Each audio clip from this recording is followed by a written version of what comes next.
We're going to call this meeting back to order. It's Mr. Warren's fault. He's not keeping an eye on my mic. So before we move on to agenda item number 7, I'd like to real quickly address the questions that are on agenda item number 8. So we might be able to move that out of the way, and agenda item number 11. Commissioners, item 8 was requested by the applicant. They're not in agreement with staff comment or staff recommendation. Okay, so we're going to hear that case. All right, what about agenda item number 11? I think it was Commissioner Richardson that had a question. You had a question, Mr. Richardson? I think that was for Philip. Staff, Philip here. I Go think. ahead and ask it. We'll address it. Didn't ask us, so they can probably answer. He's coming in. Here he comes. Philip, we have a question for you on agenda item number 11, please. Yes, ma'am. On the staff recommendation number 4, I just want to clarify that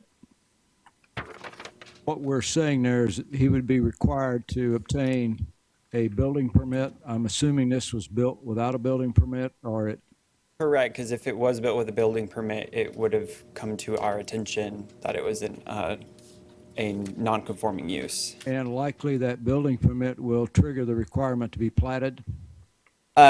Scott, can you answer that? I don't think we know the answer to that, but typically, Oh, yes. I apologize. I have a gentleman here who said that it's currently going through the plating process. Okay, all right. So you're in agreement that it's going to require the building permit under your conditions? Correct. All right, thank you. I would move to approve it in that Second. case. I don't know if we asked the public if they wanted to hear it. Is there anybody here that wants to speak on agenda item number 11? That's ZON 2019-00015? Okay, I was thinking that I had asked that, but maybe not. So I have a motion to approve by Mr. Richardson and a second by Mr. McKay. Is that correct? Yes. All in favor, say aye. Aye. Opposed, same sign. Motion carries 9-0. All right, headed back to agenda item number 7. Let's talk about renewable energy, Dave. Quickly. Do we want to take? We're going to lose people. Mr. This case, Wait. I'm getting advice here that maybe we should move this towards the end. okay, and that's fine. Might be here to speak, so let's, I'm sorry, Dave. Let's move on to agenda item number 8. So PUD 2019-00006. You just made Kathy very happy. That's not Kim Morgan, that looks like Kathy. That's my evil twin. Oh, okay, I'll try to be learn nice. something new all the time. Kathy Morgan, planning staff. Good afternoon, commissioners.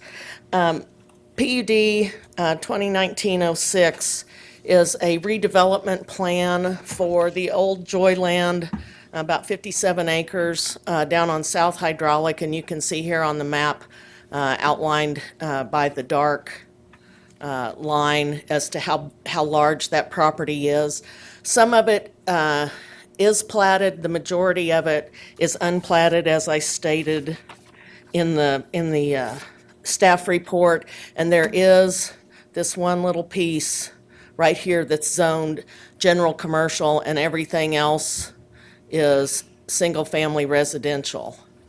There was a fire at this location in August of last year, and most everything was burned down. There may be 1 or 2 buildings left, but are unusable. There is an entrance off Hydraulic, Hillside, that comes back to, this is Range Street, and currently there are cement barricades there so that traffic can't go through to Wassell and then on up to Spruce and out. It is in an area where, according to the comprehensive plan, the community investment plans, that the intention is to take advantage of existing infrastructure. And also, this area is large part of it is in a floodplain. So I wanted to call attention to that. This is looking north from the entrance into Joyland, looking south along what will eventually become Wassel.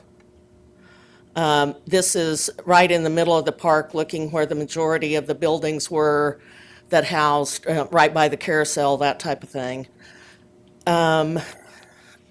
Let's see. Here's where the area is blocked off. This is range coming in here from the residential neighborhood to the north. And then Wassel basically dead ends into the right-of-way of K-15 and turns into Spruce Street and goes back north along K-15. And this is looking back into that residential neighborhood on the north side of Wassel.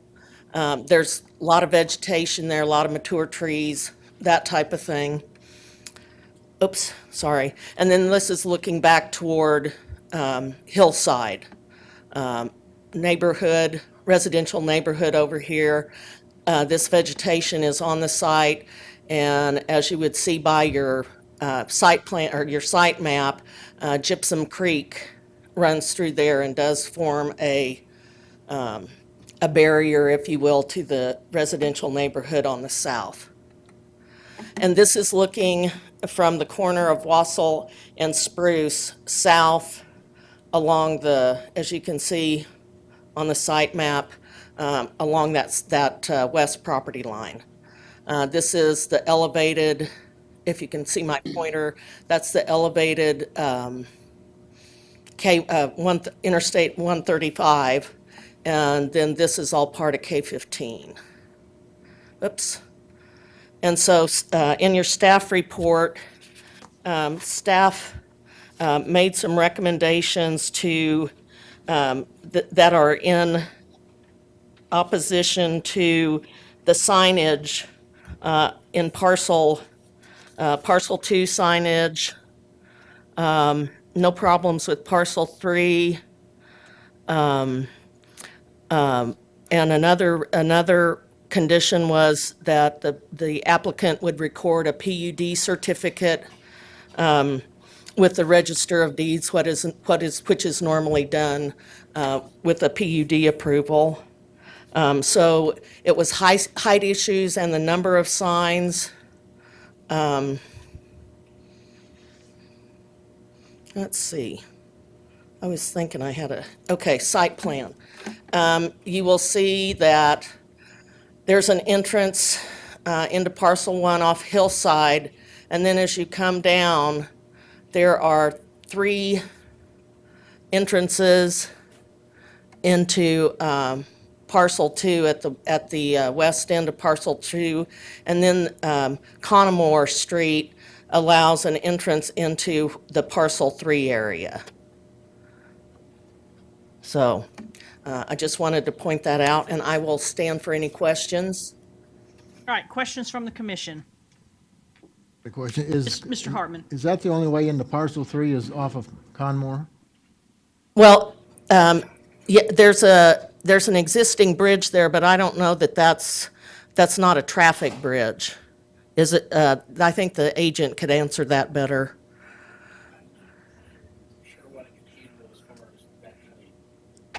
So the applicant agent can answer that for you. I didn't get back in there to see what the condition of that bridge was or anything.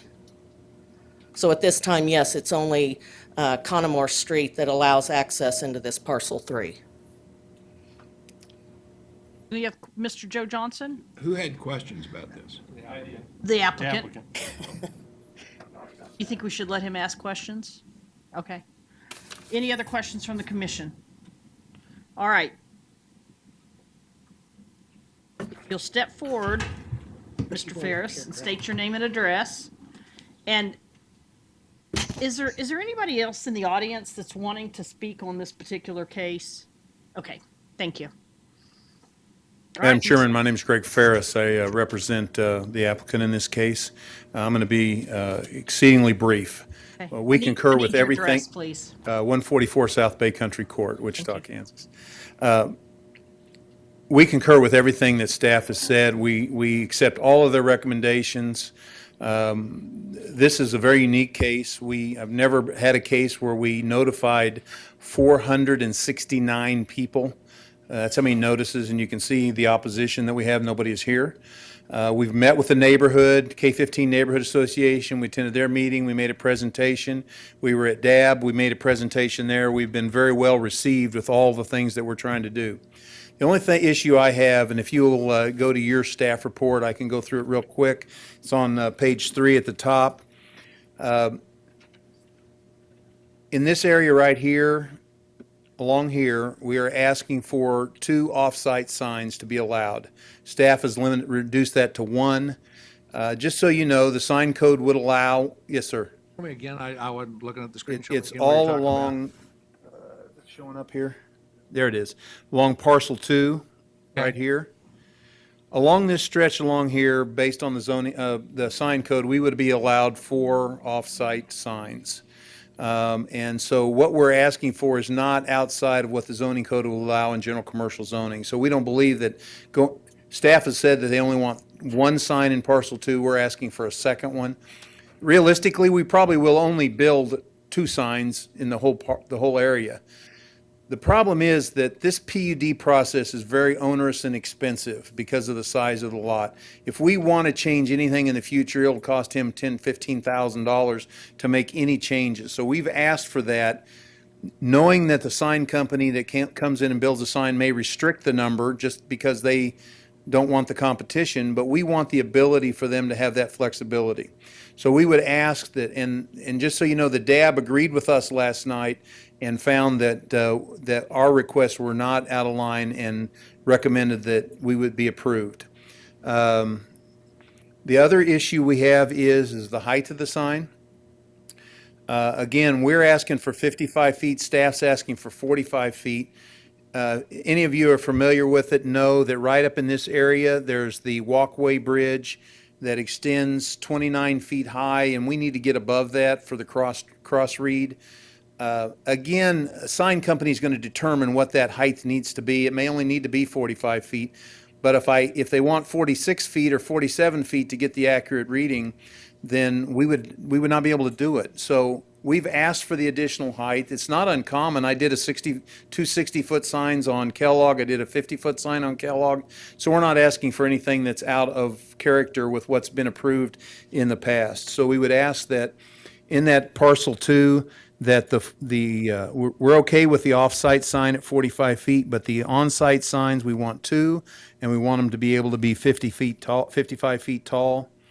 The other issue is kind of a weird issue, and it's just because of the way the sign code is written. If he wants to have any internal signage on Parcels 2 and 3, he can't really do that because the number of signs that are allowed are based on frontage, and it's all kinds of weird rules in the sign code. So we asked for the ability to do 12 small signs, and he might have the poles, and those signs might be movable, but they won't be portable signs. We're not allowed to do that, but we would be able to move those signs. And so we've asked that we be able to do 12, staff said 6. We would like that changed to 8. Again, the DAB agreed with that. And the other provision is that we ask that we only have to go to the planning director for approval of the location of those signs if they're on city right-of-way. So if he wants to do a sign right here, there's no reason for us to go to the planning director. That doesn't make any sense. Anything along the right-of-way, we agree. So I'd like the language that was taken out, and I can provide this language they have it because it was already in our request. Where it says the placement of those pole signs should be approved by the planning director where they're along city right-of-way.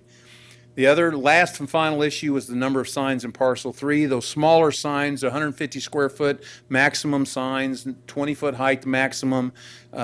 We asked for 6, staff wants 3. We think 4 would be appropriate. That's all I have. I'll be glad to answer any questions as far as the development itself. I'm trying to talk fast because I know this is a heck of a meeting for y'all. Mr. Joe Johnson. Since it was passed by the DAB. what was Mr. it? Joe Johnson. Since it was passed by the DAB, what was the vote? It was 10-1. Thank you, Greg. I believe that's right, wasn't it? 10 to, no, not 10-1, 7-1. How many I people were there? abstained, so. Yeah, 7-1-1. 7-1-1, Greg, yes. Where are you talking about these 8 signs that you want in parcel 2? They would be anywhere in parcel 2. And they're smaller signs, they can't be more than 200 square feet, and they can't be more than 20 foot tall. They would be internal signs, so if he had a wedding and he wanted to post a sign that said this is where that wedding is, he'd be able to do that. According to the sign code, he couldn't do that without the right to do that here because of the numbers are limited. So those are what we're talking about, and we don't think that those need to be approved by the planning director unless they're on city right-of-way. Greg, just remind us the difference between an on-site and an off-site sign. On-site can advertise anything that is on that property.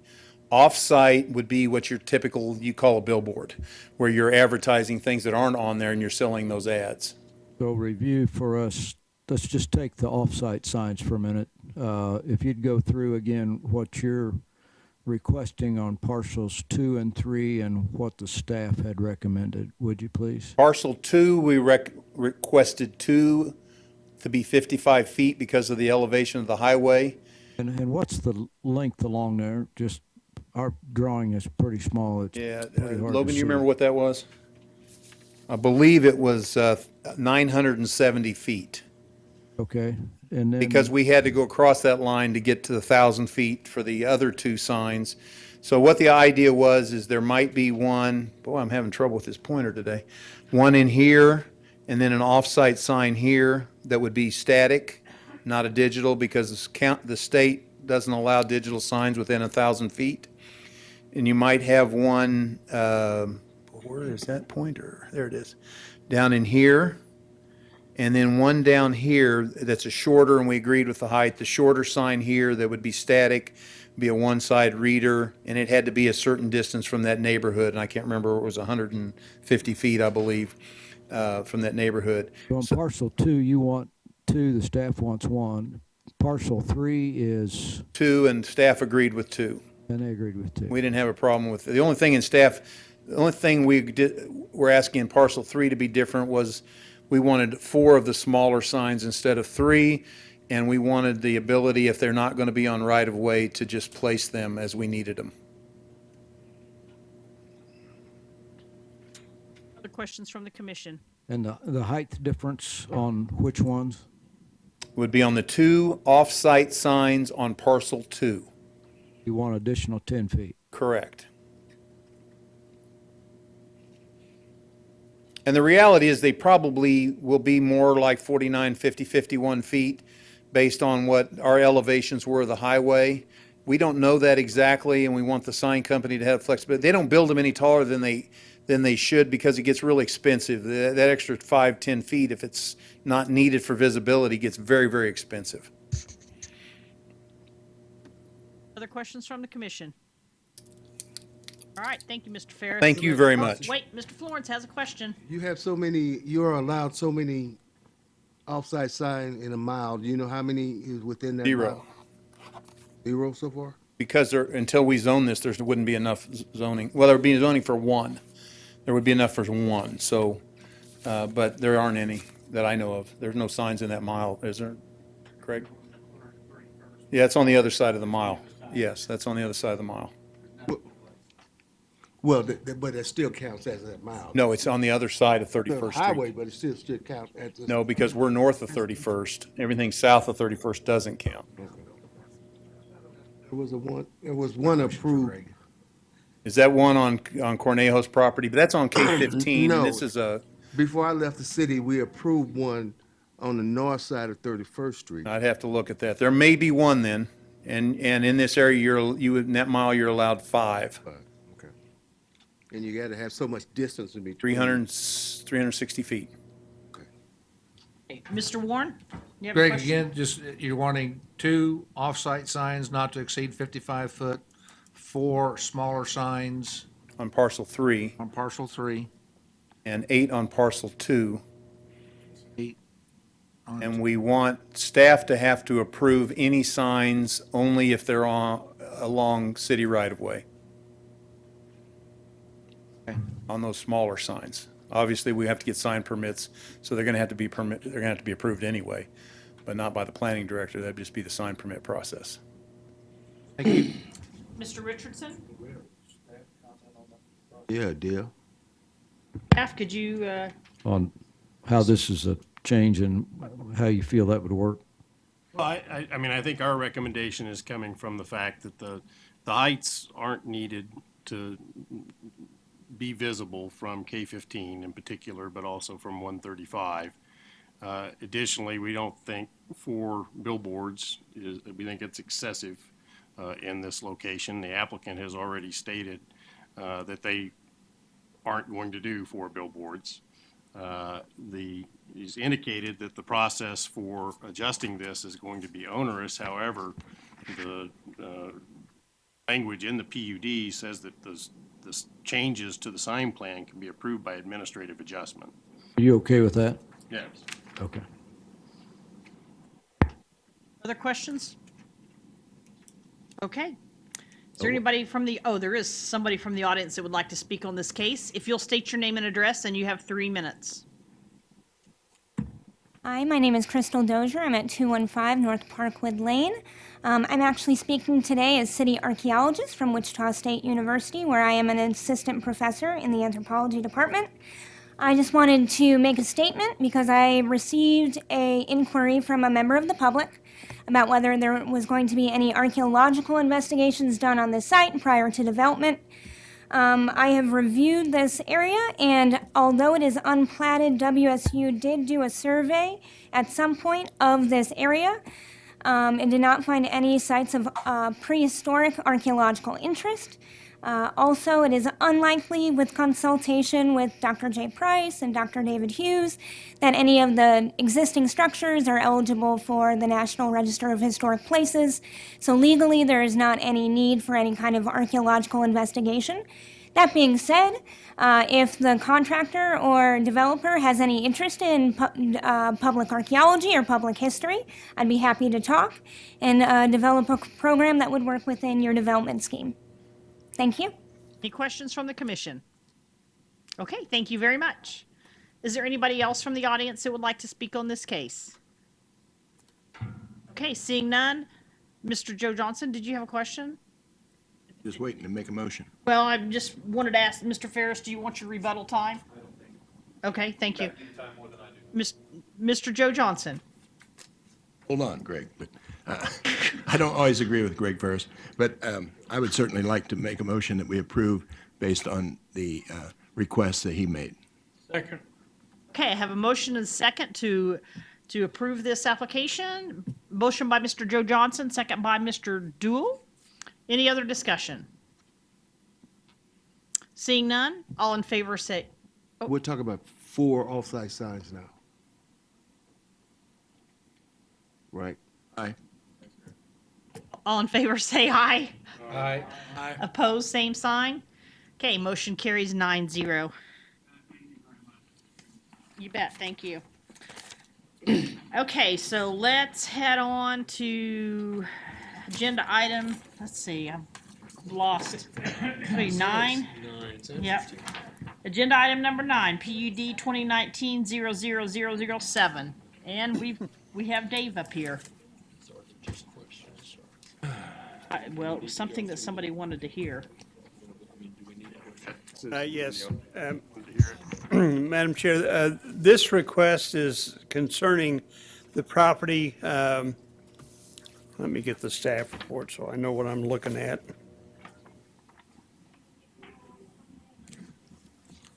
I'll do with my glasses, so there they are.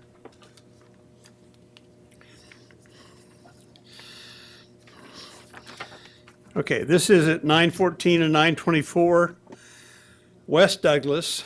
As you can see here, we are just about a block to the east of Seneca on the north side of Douglas Street. Property is presently zoned Central Business District. And I think it's important to note that under the current zoning, uses there, and that use, property does not trigger any requirements for any off-street parking. This is the aerial of the property, outlined in red. There are two buildings there that have been remodeled recently, and you can see the location in the comprehensive plan. This is just the general site and the PUD drawing, which is pretty simple. Now, this is the property in question. And you can see they've done a major amount of remodeling and cleaning up the exterior of the building. I also understand they've completed modifications on the inside. Here we're looking west along Douglas at this location. This is looking east. This is what's south, kind of south and east of the property in question, and that's looking directly south. In this neighborhood in the Delano area. The primary purpose behind this request, as much as anything, is to expand the uses. There is a present interest from a tattoo parlor business to locate it into this facility. It was the one that is elsewhere in the Delano area that had a fire here a number of months ago, and they would like to move into this building, but the Central Business District zoning does not allow a tattoo parlor. So that's why they have applied for the rezoning to PUD. We talked about the fact, well, you move it to GC, you can do that, but now you've got mandate to require and provide off-street parking. So they came in with the PUD. What they're asking for is continued Central Business District and office warehouse uses.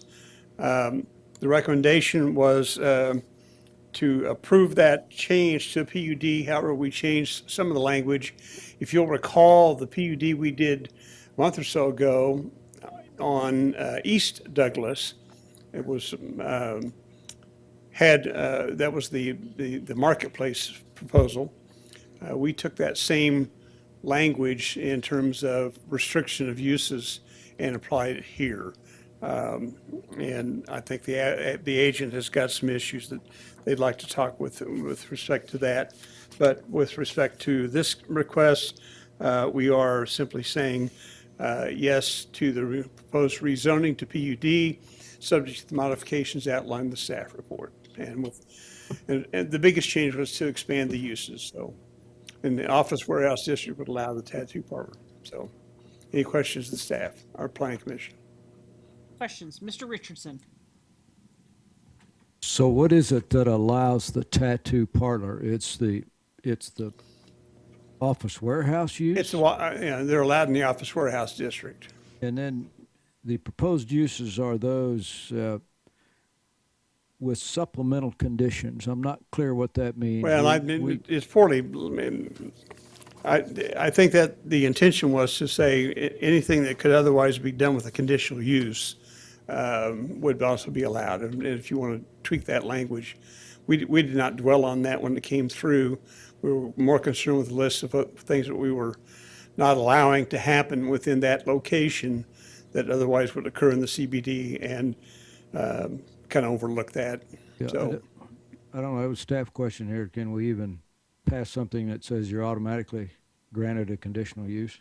it does not mean you're automatically. The intent, I think, was to say that instead of just being limited to what was permitted by right, they were asking also to also have the ability to consider things that could be used as conditional uses, with the idea they'd have to go through the conditional use process. Okay, I understand. I suggest we rewrite this in some way that makes that clear, that it just simply allows them to apply for it. If it's The inclined to the conditional use. commission to do that, we will make sure it gets that language in the PUD document. Other questions from the commission? Okay. Agent or applicant, if you would like to step forward and present, you'll have 10 minutes. And if you'll state your name and address, we'd appreciate that. We'll make it real short. It's Tim Austin with Call Valley Engineering at 200 North of Emporia. We are in agreement with staff comments. Be happy to answer any questions. Okay, questions from the commission? Mr. Richardson. Tim, your understanding, it just allows you to apply for a conditional use, does not grant those. Right. I think Dave explained that what our intent was to allow those. Thank you. Any other questions? Okay, is there anybody from the audience that would like to speak on this case? If you'll step forward, state your name and address, and you'll have 3 minutes.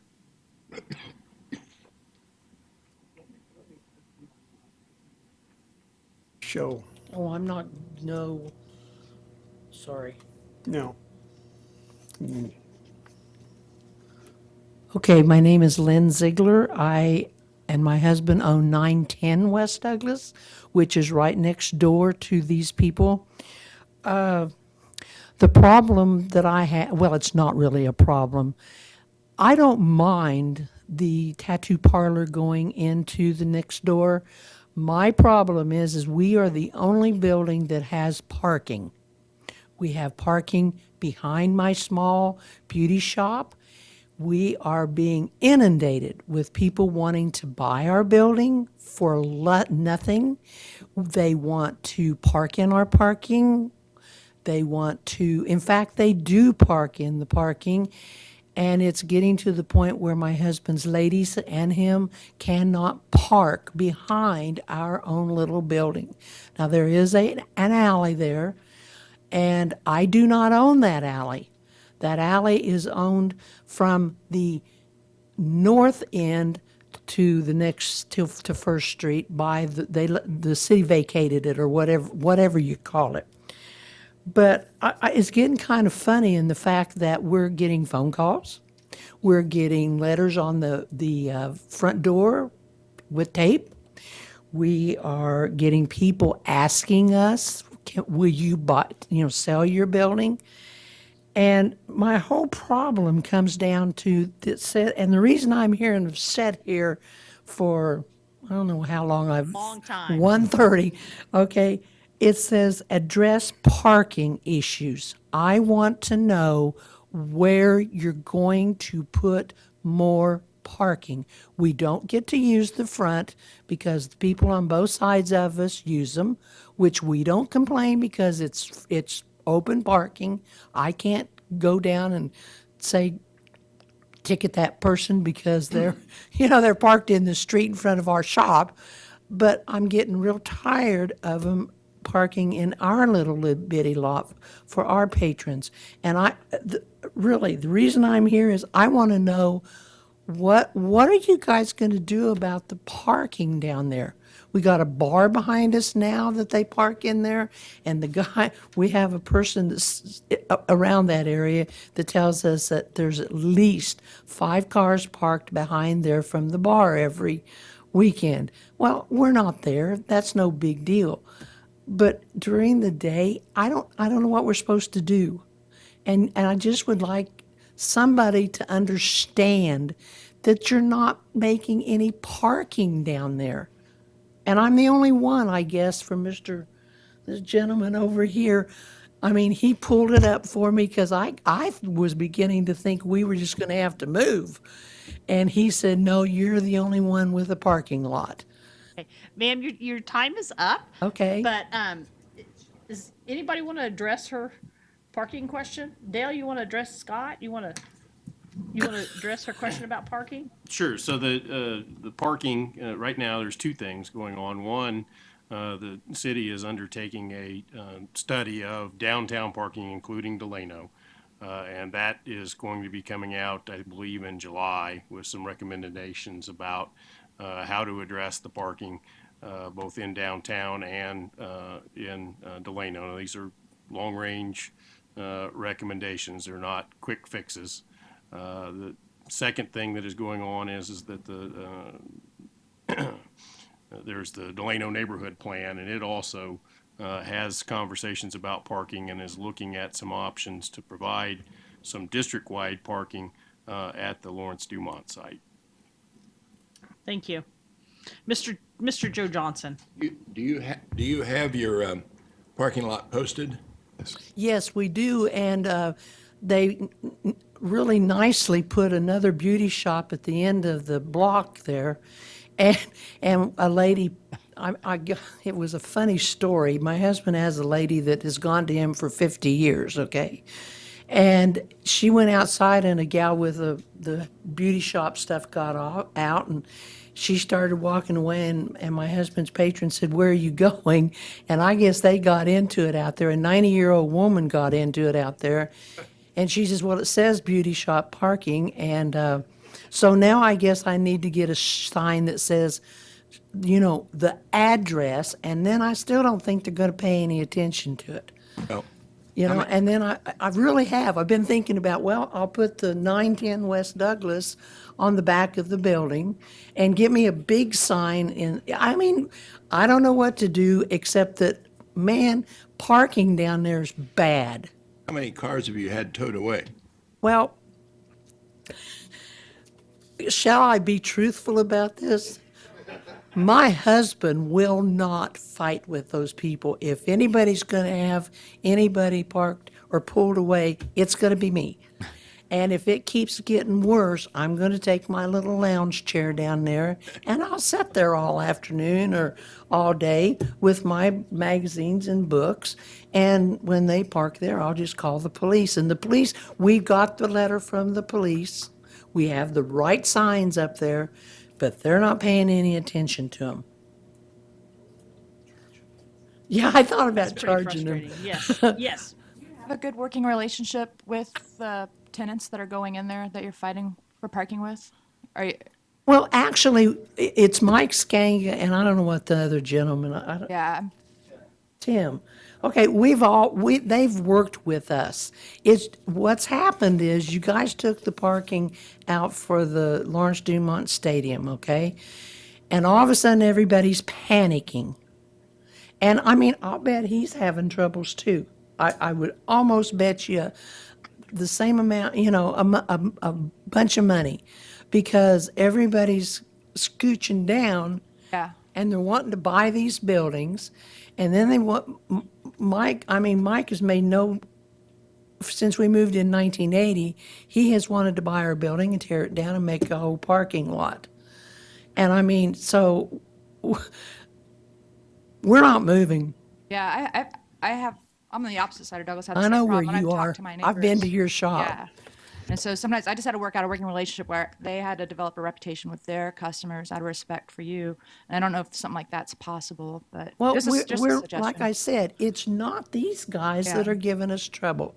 Now, they have every right to park on the street, but it's during the day when people that don't know or they're not going to this gentleman's business or to Mike's bicycle shop.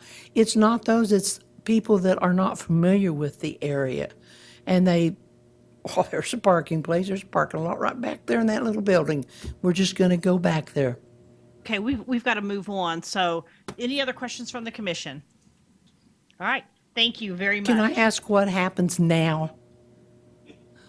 Can you talk to maybe Sure. catch up with Dave Okay, afterwards? he and I have, he's becoming my friends? really good friend, Okay, telling that's me good. Yeah. with what I Dave's a should good and guy. shouldn't do. Yeah, he can help you Thank out. you so much. You I bet. appreciate your listening. You bet. Is there anybody else from the audience who would like to speak on this case?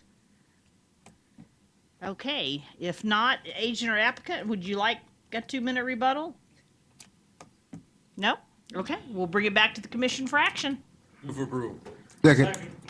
Okay, in lightning speed, we have Mr. McKay making a motion to approve, seconded by Mr. Dool. Any other discussion? Madam Chair, may I ask, does that include the modifications that Mr. Richards had talked about with respect to the conditional use? Mr. McKay. I guess it does, yes, because they agreed to it. Mr. Dool, do you agree with that? Yes. Okay. All in favor, say aye. Aye. Opposed, same sign. Motion carries 9-0. All right, we're on to number 10. Moving right along. ZON 2019 00013. I'm saving the best for last. So you want to keep skipping over number 7? Well, I'm trying to just get through these and come back to number 7 because I think number 7 is going to take a bit.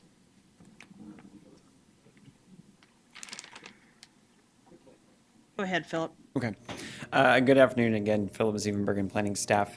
Zoning 2019-13 is a application to rezone a property located near 127th Street East and East Central. You can Philip, see it here. Yes, ma'am. Can I interrupt you a second? I have the voice in my ear. I have this voice in my ear.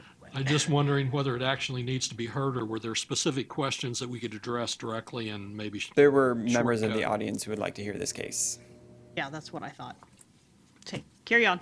Yes. So yeah, it's East Central and 127th Street East. You can see the property here. A few pictures of the property. It is mostly vacant. It's about a 10-acre lot, it's just under 10 acres. There's a single-family home and accessory structure. Otherwise, the rest of it is undeveloped. Surrounding the property, you have a fairly new single-family dwelling development located here. There are duplexes to the southeast of the property. There's a religious temple just to the west, as well as some larger lot single-family homes surrounding the rest of the property. The purpose of this rezoning, according to the applicant, is to develop duplexes on the lot. The preliminary site plan, which is included in your staff report, would be to develop 27 lots, which would create 54 dwelling units. You would have access to the property here off of Jackson Heights Street, as well as access to the property with an improvement to a dedication for 2nd Street into the property as well. The subject or the preliminary plan shows a reserve for most likely a stormwater pond. I'll let the applicant address that as well. The community investments plan shows this area good for new residential. Though this is outside the established central area, it is a good example of infill development. I have received multiple phone calls about this possible rezoning. Several of the concerns have been due with the possible increase in traffic. Jackson Heights Street is only a 40-foot right-of-way with 15 of that paved, so it's basically a single road or single lane road. And then you have basically roads with open ditches on Zelta, 2nd Street, 1st Street, and Douglas down here to the south as well. We have had, I understand that that's more of a plating issue, but I was going to say it for the record of what the concerns were. I also have had concerns of people who just feel like this is not a proper location for duplex zoning in the area. And staff recommendation is to approve this zoning request based on the new development that is in the area. You have patio homes, so larger or more densely developed lots going in the area. And with that, I can stand for any staff questions. Questions from the commission. Mr. Joe Johnson. Has this been heard by the DAB? No, it is going to the DAB on Monday. It did go to the DAB last month. This case was deferred from the last planning commission meeting. It was through that DAB process that we realized there was an internal mistake and not everybody in the entire notification area received notifications, so we had to defer the case to re-notify it. It will be heard by the DAB on Monday. I assume a motion's out of order right at the present time? But yeah, we have to have a hearing. There was people from the audience that wanted to hear this case. Just want to defer until DAB's heard it. Oh. I'm asking the expert. And I will defer to law, but the DAB, actually, their recommendation is to the city council. It is not to the I planning understand that. commission. And it isn't. From my point of view, I'd like to have the DAB recommendation before I vote on it. You can outvote me. It's fine. My personal opinion is that that is an improper decision, that certainly you could vote against it, but it would not be a reason to deny a case, in my opinion. I'm not denying the case, I'm just But the applicant is deferring it being, everybody's here, the applicant is here expecting the planning commission to take it up, and when the DAB is not actually a integral part of what the proceedings are, it just seems like that is not appropriate, but that's up to you guys to decide. That's just my opinion. We have a legal opinion on that? Putting you on the spot. I think you could defer in order to add to the basket of information that you ultimately have, the DAB recommendation, if you're interested in what that is. I think for purposes of today, though, while everybody's here, it would be good to go ahead and have the hearing and let the applicant and the members of the public who have come here to be heard on the item be heard on it. We could defer till after for a vote.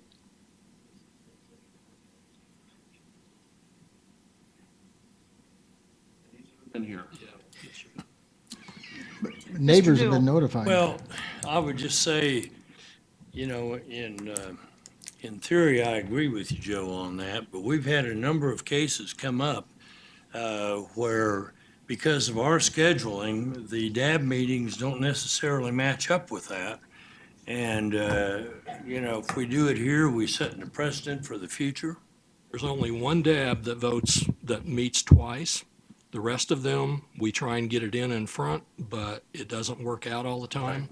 And there's just no way for us to do that in every case. And Was that's, there an urgency? huh? There's always an urgency. Yeah. The bureaucracy of these things just drag on and drag on. We can always delay. We're here, let's do it. I've already heard from them. All right, any other questions for Philip? Okay, seeing none, if we could have agent or applicant step forward, you'll have 10 minutes. Oh, and don't forget to state your name and address. Will Clevenger with Garver here on behalf of the applicant. Address is 8535 East 21st Street North, Suite 130, 67206. We're in agreement with staff comments. We feel this is a good location for the duplex zoning. It's kind of secluded with trees along the perimeter, so that helps a little bit. I do know that there's some concerns from the neighborhood about the street widths, and I did speak with Lee Carmichael with traffic engineering, and he was in agreement with the idea of us signing a non-protest petition to future street improvements, and we'd be willing to do that. And then also that this area has water and sewer, so again, the infrastructure's there to support this, and we just feel that'd be a good use of that infrastructure. And I'd be happy to answer any questions you may have. All right, questions from the commission. Mr. Richardson. So a non-protest petition says if the neighborhood should decide, the only way this street's going to get widened is if we have a special assessment from the neighborhood, more than likely. Is that Right. If Will, you agree with that? I don't remember the specific amount, but if a significant number of people sign the petition, then everybody would participate. So you would agree to participate in that. And number two, you understand as part of the plating process, you're going to have to pave Second Street over to this development? Actually, that was one thing I was going to mention. Our original layout did show having a connection to that. We've actually, since that time, we're thinking of not doing that connection, but actually vacating Second Street in the process of platting, but that's still a ways down the road. Well, how can you vacate it if you're not a party to on either side of it? We would need to make sure that the property owners would be in agreement to sign the vacation or the application. And so you'd only have one way in and out. I mean, I know we're ahead of ourselves here. It's just not a plating hearing, but it does bear on this and what the neighbors say. So what you're saying is your preference now is to have one entrance and exit on Jackson Street. Correct. Mr. Joe Johnson. I might say Oh. at 54 units, they're going to have two ways in and out. Other questions? Mr. Joe Johnson? The development there to the northeast, what is that?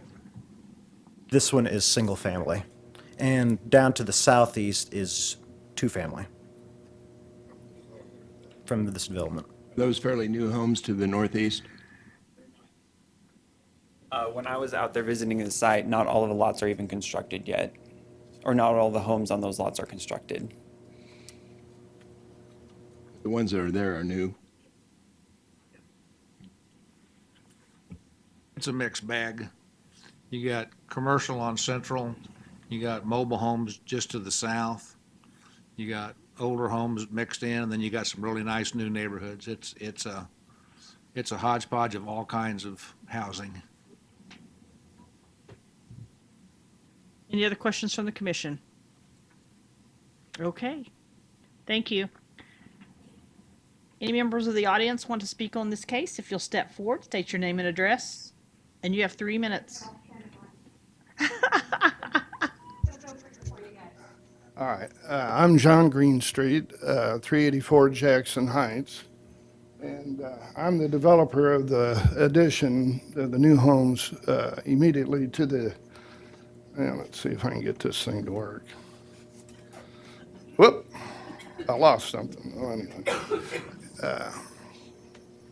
Yeah, there we go. You can just go. All right, I developed this addition here. And then I also developed all the land across the front where Front Gate is and the hotel. I built that, and then I built the other office buildings here. When we went out there years ago, it was a mixed bag of stuff, and but we developed it into what it is today. And what I'm really concerned about is drainage. Right now, we're getting about, with that big rain we had, we got about 10 inches or almost a acre foot of water coming off this 10 acres, and it flows directly behind these houses here to get to the lake. There's no underground storm drainage. And what I proposed to my engineer is I will give a drainage easement, underground drainage easement, across the north end of my addition, Marinita. It's only an 8-lot subdivision, but we have 6 houses either under construction or built already, 2 lots left. And then I have the additional lot to the north between our addition and the Plaza or Coldwell Banker parking lot. And that's where I will propose to provide a underground drainage easement, because an acre foot of water doesn't sound like much, but when you have 10 acres, that's a lot of water. And it runs directly behind our property to get to the lake, and we just can't have that. It's just got to be managed more productively. Okay, questions from the commission? Mr. Richardson? So, John, how would the water get from this development to the north side of your new development? Well, they're going to have to, if they're going to improve the road, they're going to have to put in a storm drain system of some sort. But if the road's not improved, it's going to have to go down the drainage ditch to get there. Well, they're going to have to do a better way to do it, because it's not working now, and it comes within a foot probably, and we've got quite a bit of grade there. But you get a 10-inch rain like we've had here in the last couple of weeks, and we're also getting a lot of water, a lot of water off the east 11 lots of Front Gate. Okay. That's coming across here, coming down and then across over into our property here, and then down and then across. So couple that together with what's coming off that 10 acres currently, it's a massive amount of water. And it needs to be managed, otherwise we're going to be flooding our basements. So do you, I guess we need to have the applicant speak to that, but it looks like they were going to put in a retention pond there. Well, they can put in a retention pond, but that doesn't solve the problem. We're still getting a lot of water. In an inordinate amount of rain, you get an inordinate amount of water flowing across the road. It's not being handled Okay, thank you. properly. Other questions from the commission? Mr. Joe Johnson? Made the statement that water is flowing off of Front Gate Right. to the south. It comes to the east, down Jackson Heights to the south, and then Not onto the property directly north of you. no, a little bit comes across. I don't know why that is. A little bit comes across right here, but 90% of it comes down this way, meets with the water coming off this 10 acres, and then goes back across here. Are you developing the duplexes? No, I'm not. I'm just here I want to make sure the understanding is that something needs to be done with the drainage. I'm not opposed to the duplexes. I just want to make sure someone steps up and says, we can handle the drainage and get it properly done. So that'll be addressed with the drainage plan, won't it? Drainage is a plating issue. I understand that. I was just questioning, was front gate not, Well, front gate They not has address has that? a retention pond, but not all the water runs to it. so was the drainage plan not followed? Obviously not. Not a question for today. Okay, any other questions from the commission? Mr. Richardson? Just have a comment that staff let John know I'm not sure he'll get a notice when the plating process starts, so if somebody could let him know, he needs to be involved at that level. We'll do our best. We don't send out individual notices, but they are required to put up the sign. Okay. Okay, watch for the sign. But, yeah, just keep in touch with staff, John, so when this comes to the subdivision committee, you need to be there and talk about it, because that's when we have the city staff here with the Right. stormwater people and all that. Well, that's our main concern. I understand the development because we've done a lot of it up here, and it's important to digest some of this ground properly, but we need to handle the water properly too. Thank you. Thank you. What was the notification area? For this site, I believe it's 500 feet, or I forget the size. 50? I mean, It's 350 or 500. 350? Okay. One of the two. So it doesn't even get to front gate, right? No, it got two blocks south of Zelta, or 2 houses south of Zelta. The very southern end of the notification area clipped the bottom lots of front gate. Ma'am, can you state your name and address, and you'll have 3 Teresa minutes. Burks, 11825 East 3rd Street North. I live right here. I realize some of this has more to do with a plotting issue, as I understand.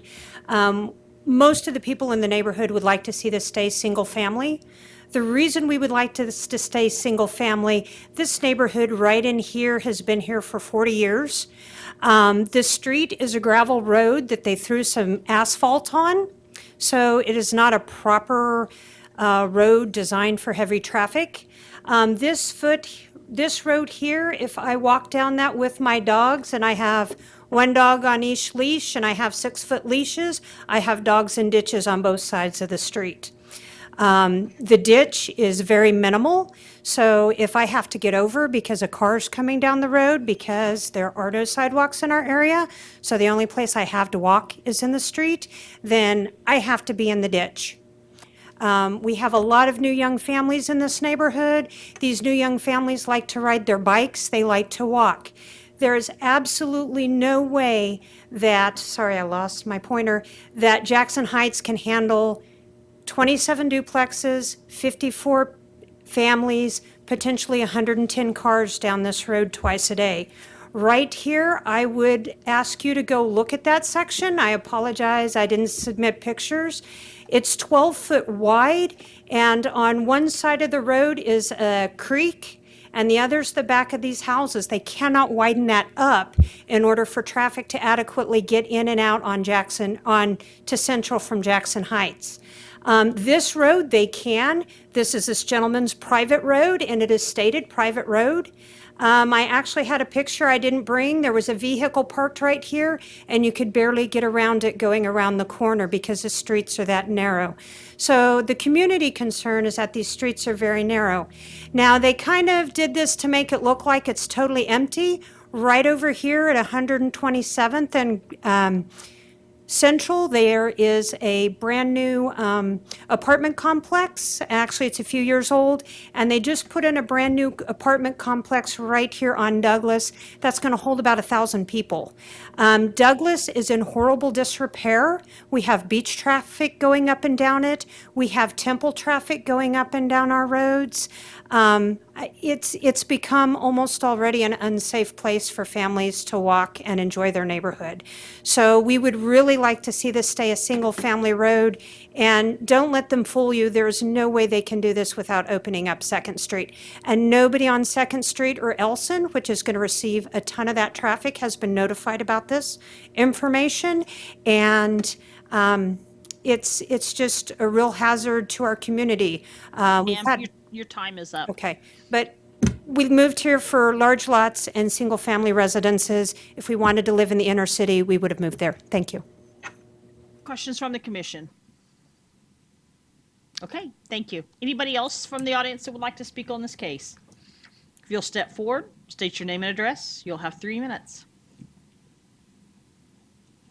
Kyle Kozer, and I live at 11826 East 3rd Street. And we live here on the corner where 3rd Street and Zelta meet at a 90-degree angle. I just wanted to go on the record saying that I oppose changing the zoning to the duplexes. Because if you do the duplexes with that many homes, families, cars, they are going to have to open up 2nd Street. And as Teresa said, the roads can't handle that much traffic without sidewalks and making the roads wider. And then also our fear is if you do open up 2nd Street, what's next? Are you going to try and take Zelta all the way to Central along the back of Front Gate, along here? There's no road there.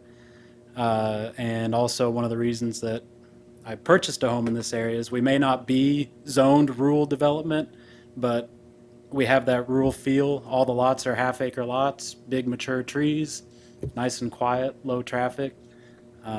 Just don't feel that having the duplex traffic through our neighborhood is a good fit. So that's it. Thank you. Questions from the commission? All right, thank you very much. I have a question for staff. If these aren't duplexes that are built in this area, approximately how many single-family homes could be placed in this area? Just a guess. Currently, as it's platted as one lot. So right now, one single-family home can be rebuilt. There currently is one on there, but if it remains single-family, unless it gets replatted with more lots, it currently can only house one single-family. Okay, so I guess I didn't ask that question right. So if it was replatted, that was a trick question. Sorry. If it was replatted in that way, how many homes? Not doing the math off the top of my head with minimum square foot requirements for each single family lot. 5,000. 5,000 square feet per single family lot. Again, 10 acres at 43,000 square feet per acre. I'm not doing it in my head. It's 87. Thank you. Thanks, Scott. Thank you for the use of the calculator. Okay. All right. Is there anybody else from the audience that would like to present on this case? If you'll step forward, state your name and address, and you'll have 3 minutes. I was just trying to figure out. My name's Haley Kozer, and I live at 11826 East 3rd Street North.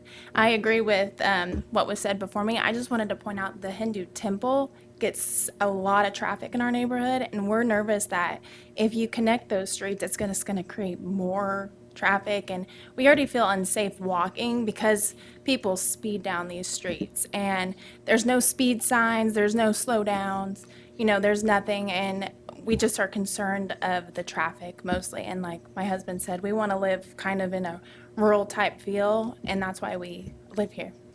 That's it. Questions from the commission? Okay, thank you very much. Anybody else from the audience who would like to speak on this case? All right.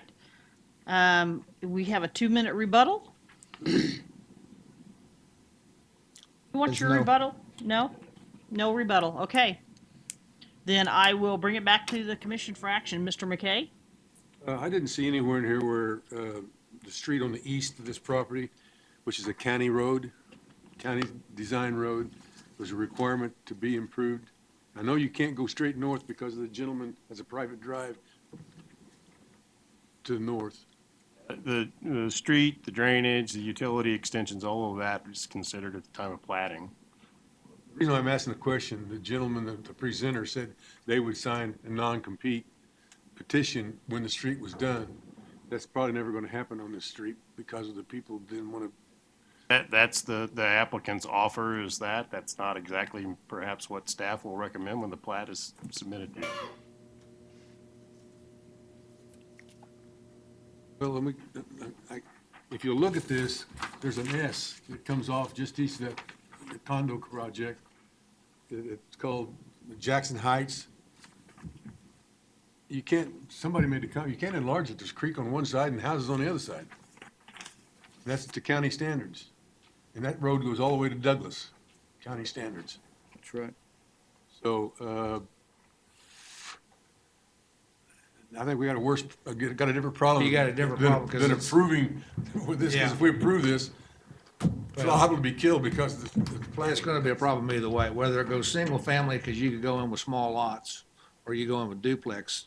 That Single aspect. family, you can come and go west. The folks that don't want all this traffic, apartments coming west. Yeah, but again, if you go 5,000 square foot lots, you can put almost as many single family homes as you can on a duplex. So that's tit for tat, one or the other. It's gonna get developed. It's gonna have some houses in there. The roads are bad. There's no doubt about that. The roads are bad. They need to be dealt with, but whether it's duplex or single family is almost irrelevant from that standpoint. Well, actually, if you put single family in there and you can put 87 units, where this is 26 units or a total of 54 dwelling units, Yeah, you're really gonna have less. with the duplexes than you are with the single family. Oh, sorry, Mr. Joe Johnson, Mr. Dale Miller, somebody. Obviously, if you did this lot sizes that Mr. Greenstreet has invested in the last couple of years, you wouldn't be putting 87 homes there. Is that correct? You could not get 87 lots of the same size as that of the development. That's And I would correct. like to make a motion, we suspend the public hearing and defer the vote until we've had the vote of the DAB. Second. Okay, I have a motion to defer by Mr. Joe Johnson and a second by Mr. Richardson. Any discussion? Public hearing, or are we just going to Just make it a closed deal? suspended the public hearing. I mean, you could continue it if you wanted to. Talking about but when it comes back up, will we have another public hearing? Continue on. Do it all again? I've got a problem with that. Just, if we're gonna have, if DAB notifications are gonna be a part of it, then we just need to make that a part of a process. But we've never done that, and I don't think we need to. I think that we've got all the information that we need to make a decision. That's your opinion, it's not mine. I made a motion. Any other discussion on this motion? No, I think a little bit. People have been notified already on the zone change, so I don't think we need to defer it. So all in favor, say aye. To defer. All in favor to defer, say aye. Aye. Okay, all opposed? Aye. Aye. So I think that's 2-7. 2-7. Move to approve as presented. Second. Okay, I have a motion to approve by Mr. Warren, a second by Mr. Hartman. Any other discussion? Okay, all in favor, say aye. Aye. Opposed, same sign. Aye. 3, Mr. McKay? Okay, so motion carries 6-3. All right, we're moving on. Wait, And I have to leave. okay, Mr. McKay, thank you for your presence today. See you, John. All right, so we are gonna go back and we're gonna talk about renewable energy with case number 7 DER 2019-0001.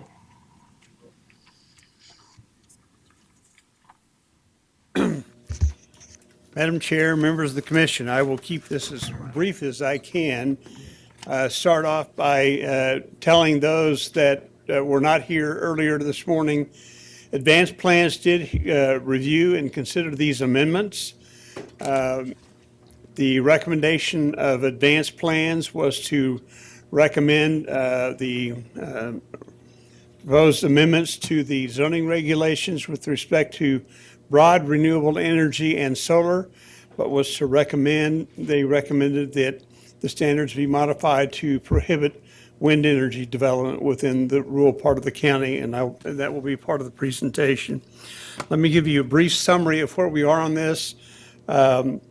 As you are aware, this started with a moratorium established by the Board of County Commissioners in earlier this year, with a directive to staff to come up with the standards and address the larger issue of the applicability of whether these should go forward. One of the things that the recommendation you have in front of you does, well, it actually does several things. Number one, there's a recommendation of an amendment to the comprehensive plan regarding renewable energy development and some specific recommendations. Depending on what ultimately you do, that may need to be tweaked. I don't want to dwell further on that at this point. The bulk of what you have in the staff report deals with proposed regulatory changes to the code, primarily concerning renewable energy systems with certain detailed requirements of submittal requirements. I want to back up and clarify. Currently, if a proposal came forward of any renewable energy system that's large, now the individual small facilities on your private property for your own use are permitted by right under certain conditions right now. So we're not talking about that. We're talking the large commercial facilities that are essentially at utility scale. Currently, they would require a conditional use. There's just no standards within the regulations, and that's kind of substantively what this is about. As you can see on the slide, and this is just simply a slide summary of what the draft regulations in front of you says. There are certain submittal requirements, a detailed plan, environmental assessments, social and economic impacts, detailed discussion regarding impact on the transportation system, and other supplemental information, including a reclamation and decommissioning plan submitted as a part of the submitted by an applicant for development. We then break down into two other categories. One, we talk about wind facilities, which have a different impact and a different structure of what's involved than the solar activity would. The key thing here is that we're talking about a 5-mile prohibition ring around the airports and landing strips, and you had in the packet that you received in the mail a specific map to that effect. There are also detailed restrictions, one being a 2,000-foot setback from non-participating residential structures. That was discussed earlier. We implied that may have been wrong, and we've subsequently determined no, as presented to you is how that should really address, because we're dealing new development versus existing development, not what might happen in the future. I wanted to point that out. The other thing, and we talked about that in the broader general stuff, was about restriction and procedures in the growth areas of the cities. We want to take that out as written and just simply apply the standards and requirements on this is a conditional use. If it is physically within any of the growth areas of the small cities, it goes to those cities and is subject then to the review and comment based on what those cities say by the Board of County Commissioners. And we want to use that same procedure and not establish anything that's different from that. So we'll that would be cleaned up. The key thing here is, as I said, the 5-mile ring, and then we have a 1-mile limitation around the airports regarding solar facilities, not a prohibition, but a mandatory requirement with respect to supplemental verification from the FAA that the FAA, based on all of their myriad of other standards about protecting airspace around landing facilities or airports, has signed off and approved that. And we took that modeled off of what other states are doing right now with the same issue. The key thing is that we've got some maps. This is the map that you all received, which is highlighting in green the buffer areas, the 5-mile buffer around wind facilities, or around the airports for wind facilities, saying no application could occur except, if you will, in the areas that are remaining white in this map. We were asked to identify and map out what it would mean for the 1-mile ring, and that's when you get the double map that was done. This all happened since noon today. But as I said, one of the things that the Advanced Plans Committee has submitted forward to the entire Planning Commission is that within the whole body of proposed amendments, that we modify the standards for wind to basically say that we would prohibit wind facilities anywhere within the rural part of the county. And what we were requested then to map what it would mean then on a map just for the 1-mile buffer area around the airports. And that's what that map does. And I gave you a hard copy at your desk, so you got a copy of that as well.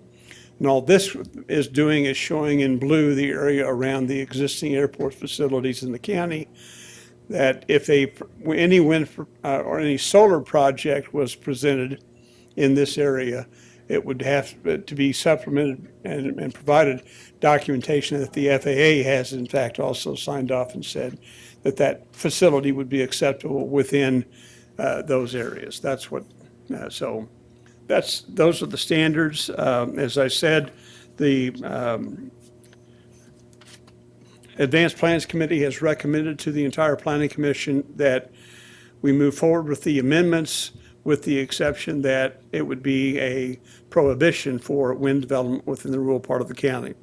The other note was that on Monday, the Citizens Advisory Board for Commissioner Dennis's district, which is District 3, which is the bulk of the western part of the county, and even from the earlier map shows that it would be even the only real areas where this could be probably considered for a wind project. They met, and by a vote of 3-2, if I remember right, the Citizens Advisory Board also has come on record and said they would recommend that the county adopt regulations that prohibit wind in the rural part of the county.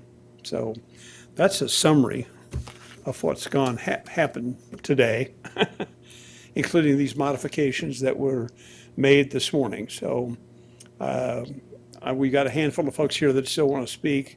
And so I will simply at this point ask if anybody's got any questions, and we'll go forward from there. Questions from the commission? All right, looks like we have no questions at this time. So we will now take public comment. Step forward, state your name and address. You'll have 3 minutes. Can I get that other map of the wind turbine? Just, which one do you want? Oh, don't forget to state your name and address, please. This morning. All right, my name is Brian Fair. I live at 6430 Busy Bee Court, Andale, Kansas. I live, if you look on here, I live right here in the heart of what would be the wind turbine area that it would be allowed if you were to pass this. I want to thank you for your time today and for letting me have some input into this. I am opposed, desperately opposed to industrial wind turbines in Sedgwick County.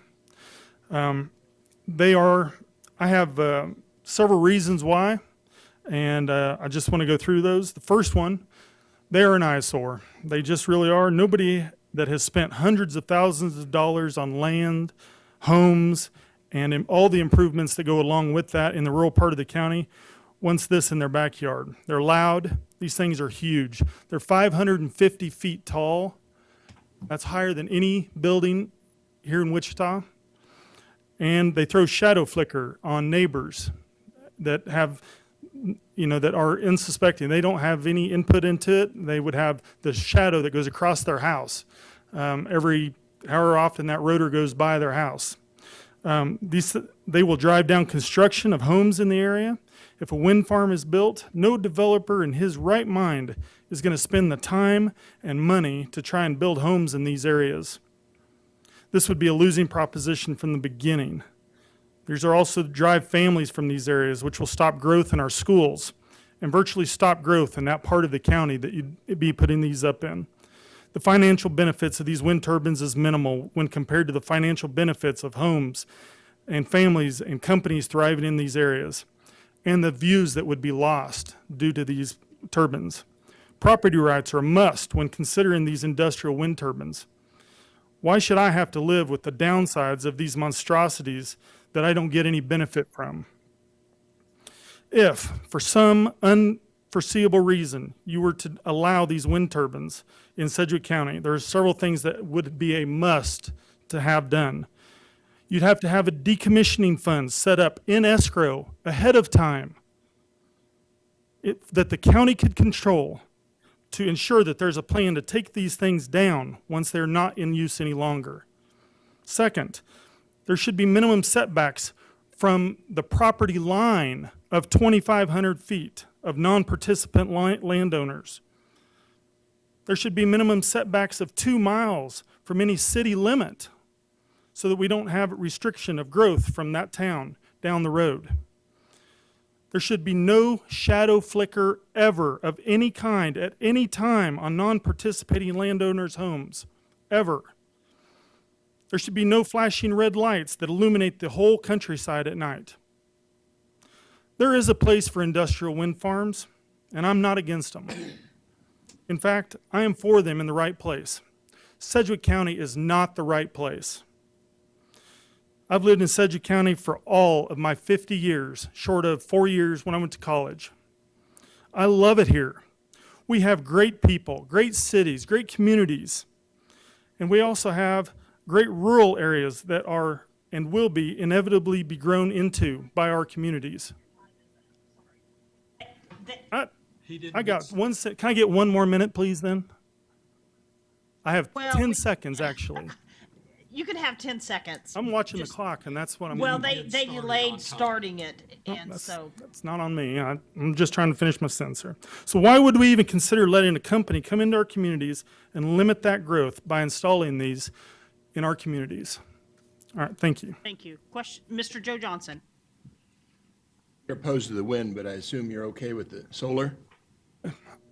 Well, actually, yes, I am okay with the solar. In fact, I work for an electrical contractor here in town that I have installed these things. I've put those in. I put the one in over by Rose Hill, right off Rose Hill Road. And, you know, I understand as long as it's in a rural community and it has the okay and the blessing of the community that it's in, I don't see the problem with that. But as far as the wind turbine goes, I'm adamantly opposed to the wind turbines. Thank you. Other questions from the commission? All right, thank you. Next person that wants to speak on this case? Somebody else? No? Anybody else?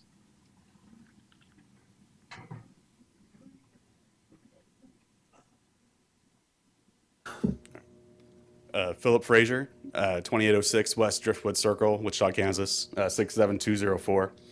I live up just south of Valley Center. So I'm here to actually support the commercial development of industrial wind farms in Sedgwick County. There's a lot of economic opportunity involved in using a resource that is plentiful here in Kansas, here in Sedgwick County. It would be an error in foresight to not plan for that. The blanket not allowing any commercial development of wind farms in Sedgwick County does not allow those property owners that might welcome developers, commercial wind farm developers to come in and develop on their land, the ability to make that decision. I also question the 5-mile radius around airports for wind. If there's a 1-mile radius with solar, where we check with the FAA, then why not establish a similar radius to check with the FAA for wind. If it's the airports that are the potential issue, why we're moving out to 5 miles. To me, it seems the 5 mile push basically just pushes us out of Sedgwick County. So I think that's just a convenient number. As you can see how the green pretty much takes over the county.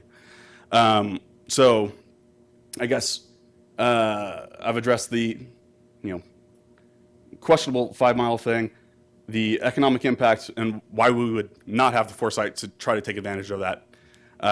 The property rights of people that own land that may be interested in allowing commercial development. And then, of course, there's also the just future generational environmental impact. Why not allow for this to happen, for this development to happen? A blanket prohibition seems very nearsighted to me. There is technology for bladeless wind power generation.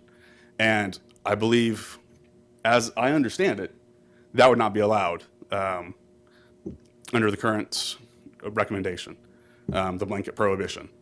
So what we do today not only prohibits young technologies, but any technologies that are to come in the future. And I don't see a reason to prohibit economic development in our county. Thank you for your time. Thank you. Questions from the commission? I assume future commissions can look at innovation and change any recommendation we make today. Yes. Yeah, and to that, I don't know if that was addressed towards me, so I wasn't can a question. respond. Any other questions from the commission? All right, thank you. Thank you. Anybody else from the audience would like to speak on this case? All kind of seem like you just want to get out of here.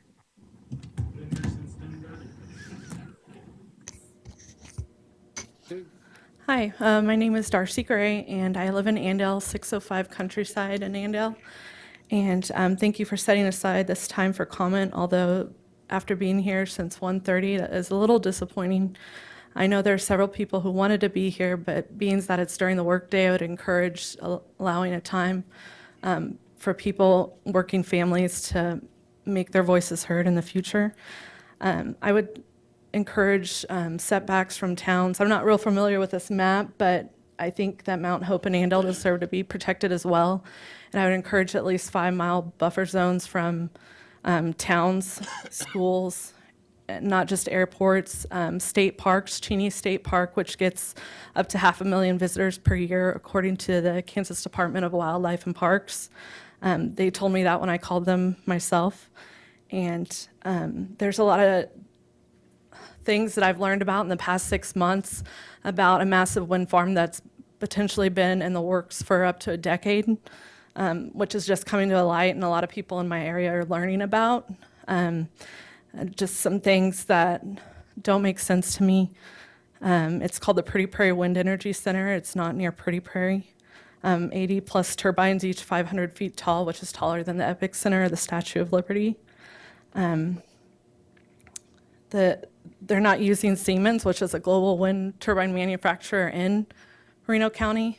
And I think that's a little embarrassing. They're going to sell the energy to a corporation in Boston. So people think about wind energy, and myself, I'm not opposed to wind energy, but I am opposed to some of these things and the project as a whole that don't make sense, and the unprotection for our area of the county. I encourage you to look at how meteorological radar is affected and the interference from large, massive wind turbines. And I was worried about that. After just learning about it in the past 6 months, I wondered if that was true. I called the National Weather Service, and they asked me if I was worried about this particular wind farm in Reno County. I said yes, and they declined to comment. Just this week, KFDI on Twitter released a map showing the interference, and it does actually happen. I'd encourage you to take a look at their Twitter feed. They showed very significant interference, and in fact showed that they thought storms were popping up in southwest Kansas, and it was wind farms. And so this does happen. Does that matter? I mean, how does that affect the state park, the towns, the people in this area? Please look at that map. It was pretty eye-opening to see that it happens and to actually see it on a radar. The wind farm construction and maintenance for decades to come and the effects on roads and area property. Ma'am, your time is up. Okay, thank you. Thank you. Questions from the commission. Mr. Joe Johnson. The 5-mile radius from airports is not something that was proposed by the Planning Commission. That's a FAA regulation. No, that came from 3 studies by the University of Chicago, Stanford, and KU. For interference, yeah. That indicated that turbines have the capacity of creating vortexes up to 5 miles behind and to some extent in front. And so we adapted those to our regulations because aviation is a significant factor in Sedgwick County, and we want to make sure we don't do anything to harm the aviation industry. Thanks for clarification. Other questions from the commission? Okay. Is there anybody else? I can't. No, I'm sorry. Tell him.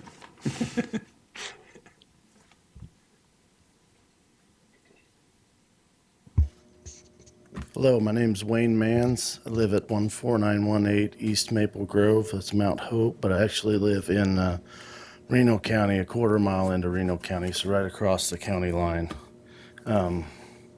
We're also right at the edge of the footprint of the Pretty Prairie Wind Farm. And I grew up in Sedgwick County. And my family, and have family members that still live in Sedgwick County. My wife and I moved to eastern Reno County to raise our family in peace and quiet and enjoy country living as we both did growing up.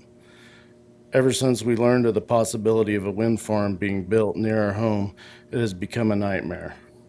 The red blinking lights on 500-foot tall wind turbines can be seen by the surrounding counties. I know this because at night we can see the lights of the wind farm in Harper County. Now, property values.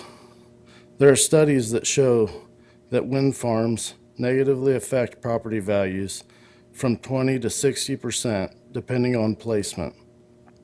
With the good possibility of a wind farm in our area, we and our neighbors have been asking ourselves, if we would move, where would we go? And the answer is probably Sedgwick County. I mean, that's where we were from originally, and if Sedgwick is not safe from these wind farms, I don't know where people could retreat to. Also, the areas surrounding Mount Hope and Andale, I know particularly are hot spots for high-end homes, developments. There's a lot of people that want to move to those areas. Thank you. Thank you. Questions from the commission? All right. Anybody else from the audience that would like to speak on this case? You'll step forward, state your name and address. You'll have 3 minutes. My name's Tom Heeger from Andale, 307 Huntington Road. And like Brian mentioned just a little bit ago, I am the insane developer that has a project going on right now. You guys just approved it a few months ago. It's at 37th North, 247th West. I myself am going to have $1.5 million tied up in this thing. So what I want to talk about is setbacks. I believe you guys have proposed 500-foot setbacks from property lines that don't have a residence. Is that correct? Okay. So my property right now that we've got 37 lots going in, a wind developer could come in and put a wind turbine 500 feet from our property line on our 116 acres. So what I'm asking is a 2,500-foot setback from non-participating property lines. I mean, one turbine could ruin the project we have going right now. When we start putting roads in a month from now after the wheat's gone, I mean, we want to sell lots. I think the the only thing that makes sense for Sedgwick County, ban the wind. I mean, look at the map you have with the airports. Look at the growth around Andale. In the last 19 years, Andale, and you take a 4.5 mile circle around Andale, there has been over $90 million in improvements between road construction, utilities, and homes. You drive out there and look at some of these areas. I mean, you're talking $400,000, $500,000 up to $1 million homes. And you're wanting to put these huge structures in. It just doesn't make sense. That's all I have. Questions from the commission? All right, thank you very much. Thank you. Is there anybody else from the audience who would like to speak on this case? Okay, seeing none, I will bring it back to the commission. Is there somebody else?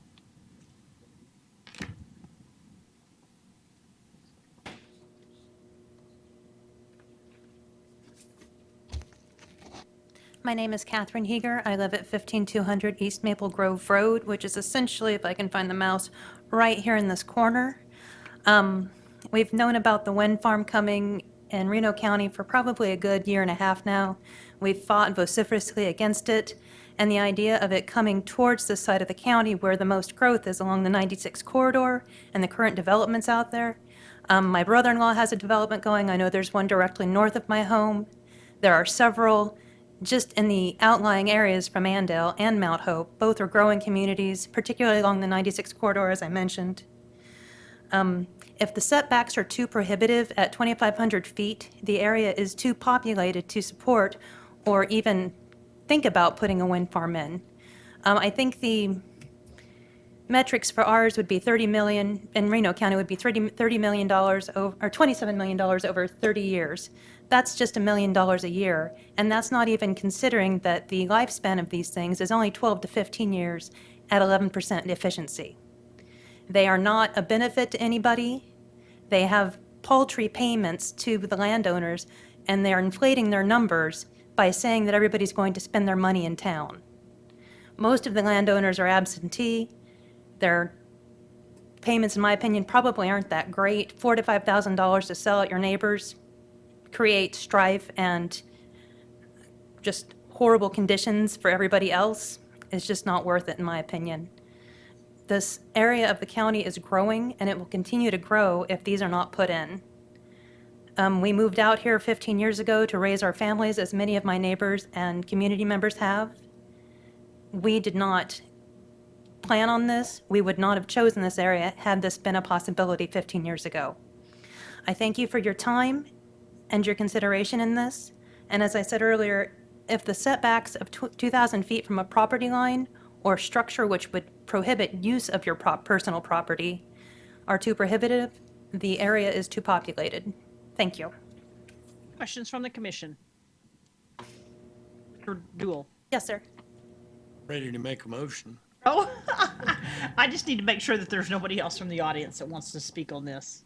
And I would like to say I'm not against wind. What the gentleman mentioned over here with bladeless turbines is very fascinating, but with the current standards of things, there's just not the technology, and the current developers have an oligarchy, and I don't think the new innovative developers are really getting a foothold until the big bladed turbines are out of mode. Thank you. Thank you. All right, we're going to bring it back to the commission for action. Make sure there's no other speakers. Is there still people that want to talk? Oh, okay. We'll step forward and state your name and address. And you'll have 3 minutes. I couldn't see it back there. Good afternoon. My name is Angela Mans, and I live at 14918 East Maple Grove Road, Mount Hope, Kansas. Like my husband talked earlier, in the last year, we found that there was a wind farm coming up potentially in our backyard within a mile from our homes. Wind energy in itself, I have nothing against it. I think there's a great place for it. However, in the populated areas where you can't provide protection for the people that are not living there or living right in the footprint of the wind farm, my neighbors and I, there's several of us that are faced with the option that we probably are going to have to move if this goes forward. This is a huge thing and a huge crisis for us, and we came out there for a nice, quiet environment. So to have the thought of our homes and our neighborhoods. Having these large flashing, strobing 500-foot towers in our backyards is pretty discouraging. Sometimes we have friends, I have a friend who has epilepsy. He drove through a wind farm and he couldn't even stay there. He couldn't handle it. So that's what as moving forward, I just ask you guys to please consider these things. They have a proper place, but not in populated areas. And thank you so much for your time. Questions from the commission? Mr. Dool, you have a question? Ready to make a motion? Is there anybody else from the audience that would like to speak on this case? I want to make sure I get everybody. All right. I recommend approval of the plan presented to us by the Planning Commission to the governing body, in this case, the Sedgwick County Commission, with the exception that no commercial wind generators will be allowed within Sedgwick County, based upon the aircraft industry here and the number of airports, as well as future development of residential and commercial property. Second. Mr. Warren. Got a couple questions. First one, and I find it interesting, the comment about non-development around the cities. We haven't created a circle. Would Mount Hope and Andale, which are the two that show up on the list, if they wanted to put a 2-mile buffer around their cities for a prohibition, would they have the right to do that, or would that be something that would have to be done by us at the county level? In my opinion, it would have to be done by the county because the county has countywide zoning and the state statute does not allow small cities to have extraterritorial jurisdiction if the county has implemented a countywide zoning plan. Thank you. The other comment that I've got, from a practical standpoint, I find it hard to believe that anybody would be able to get a wind farm this close to this much population. I do agree that population density and wind farms don't go together. Having said that, there's the possibility that we could have wind farms at our county border lines, and that the majority of the farm may be outside of the county, but a mile or so within the county could come about. And if that were the case, I would want to have a set of rules and regulations on how we would dictate to that. So I'm opposed to the absolute prohibition of wind farms in the area, even though from a practical standpoint, I don't think that they would ever get it through the process that they would have to go through. And the opposition that would come about by the residents in the area would be strong. I would want to give the wind farms that opportunity, so I will be voting against the recommended motion. So I want to make a comment real quick, because this morning, when we had a discussion at advanced plans about this, we had the discussion about separating the renewable energy, the wind farms, from the solar panels. And so would your motion include both? Well, it's my understanding that that would cover both, that the proposal as presented to us would allow solar energy, and we're making an exception to what was presented to us for the commercial wind energy. Okay. And if I might also comment in response to your comment about a project in another county encroaching on us, in my opinion, that's not our problem. If the other county wants to approve that, then they need to be able to contain that within their county. That's just my opinion. Mr. Richardson, sorry. A staff question. I don't know that anything we can do in this county can affect what somebody does in the next county over. I don't see how we could regulate that by allowing it in our county. Do I understand that right? I would agree with that, Commissioner. But we're not going to have anything to do with that anyway. The other, And vice versa. yeah, but they don't and vice versa. Yeah, they The don't other have the right to come question in. I would have here, just to make clear, If we have a solar energy farm, it's still going to be a conditional use.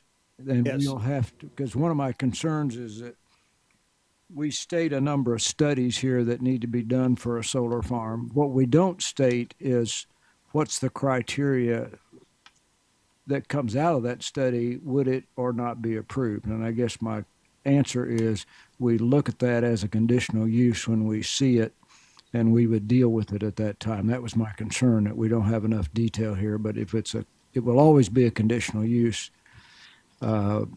if it's proposed. We're not approving those by right. We're simply approving those as having the ability to apply for one.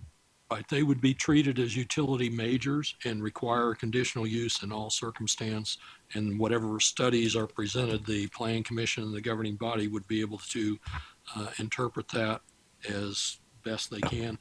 Right. Okay. So we get a look at the details of each one of these. So, yeah.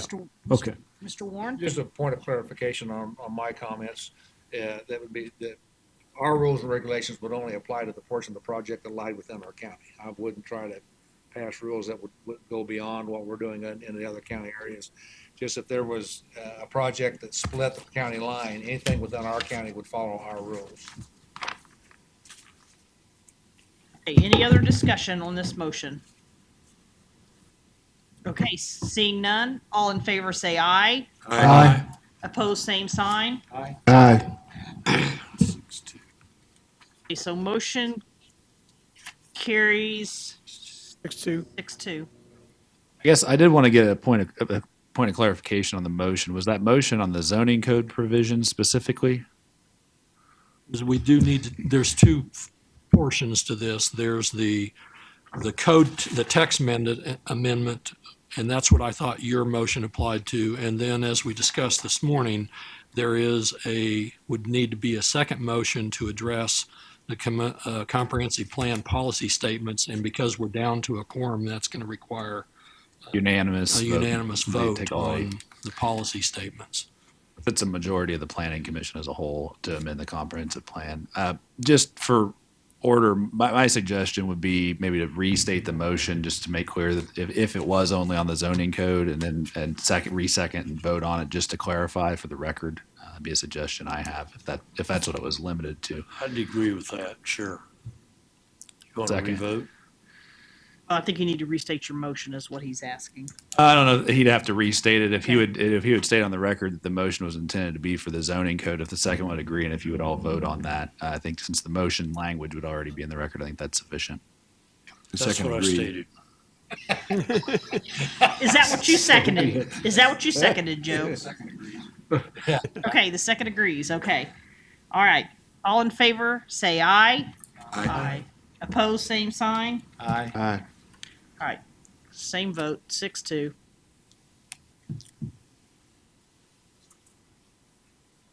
And with respect then Anybody want to to, make a motion on the policy statements? and I think it's fair, based on the vote just taken on the idea to recommend a ban on wind, the policy statement would need to be modified to address the renewable energy going forward with respect to solar, but that the wind be prohibited for the reasons earlier stated, both to the Advanced Plans Committee as discussed here. But I don't know why would we have to ban the wind. We simply approve the solar as part of the comprehensive plan. The intent is to put a standard within the comprehensive plan addressing the broader issue of renewable energy, and that for the basis that if we have a statement in the comp plan, we subsequently have a case come through, if the action is consistent with the plan, is considered reasonable if there's a legal challenge. So we're looking for a specific language in the comp plan to cover that. But normally the comprehensive plan does not have a list of things it prohibits. It simply talks about what we want, right? Well, but it can also say, and comprehensive plans have in other jurisdictions that I'm fully aware of, have stated so much as to say that certain things are incompatible within the community and therefore should not be allowed.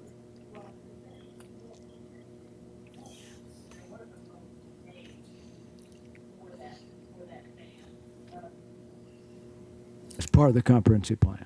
Yes. We're okay with that? Yes. Okay. One of the things I guess I would, We have to vote on that. I think we Understand. really need to have a motion regarding that again, to vote on that.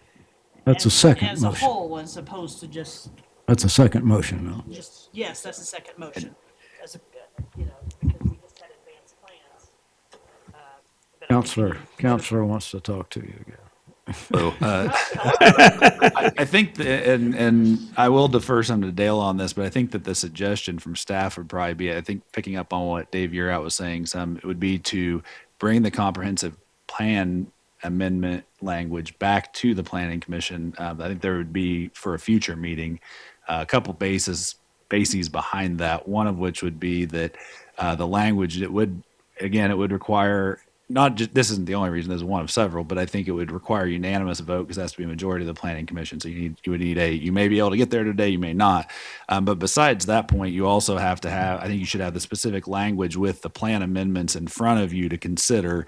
And also, Scott had been pointing out the requirement in the statute that be done by resolution. And I think I would suggest that it may make sense to defer that item, have planning staff come back with the language on the plan amendment and present it at the next available opportunity. I'd probably suggest setting a date certain on that, and whether it's 2 weeks from now or 4 weeks from now. 2 weeks. 2 weeks, okay. I recall in the meeting this morning, we talked about bringing that back in August, and then the comprehensive plan was going to be presented in September. Bringing it back potentially. July and August, was that what it was? The moratorium. The moratorium ends August 12th, and so we are trying to get through here in time to avoid that. But if we have to extend it, we can. But my thought is you've already taken action on the text amendment, that it shouldn't be a big deal for us to get.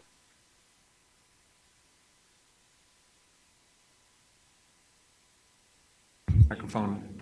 I agree with Mr. Wagner that we had to bring it back rather than jeopardize a possible vote here of somebody voting against it today.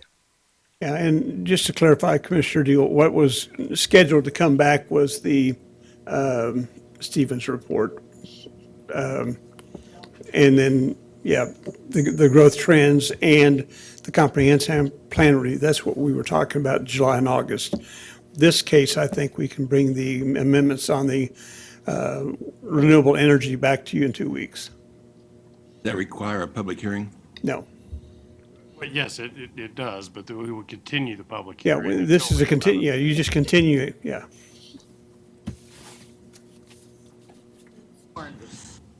Not wanting to muddy the water, but to move this thing forward. I think the die has been set, and I would be willing to change my vote in order to get it settled today, if that would help, or would it be, we're gonna go forward anyhow. I don't know if Mr. Terrell would be willing to change his vote, but I.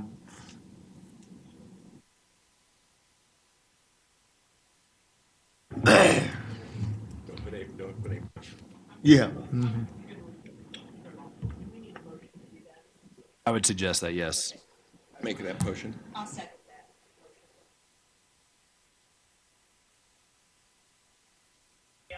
that. Aye. Aye. Opposed, same sign. Let's get on to agenda item number 13. I think that if we could defer that as well, I'd entertain a motion to defer item number 13. A second. Okay, I have a motion by Mr. Johnson, second by Mr. Cooper. Say aye. Aye.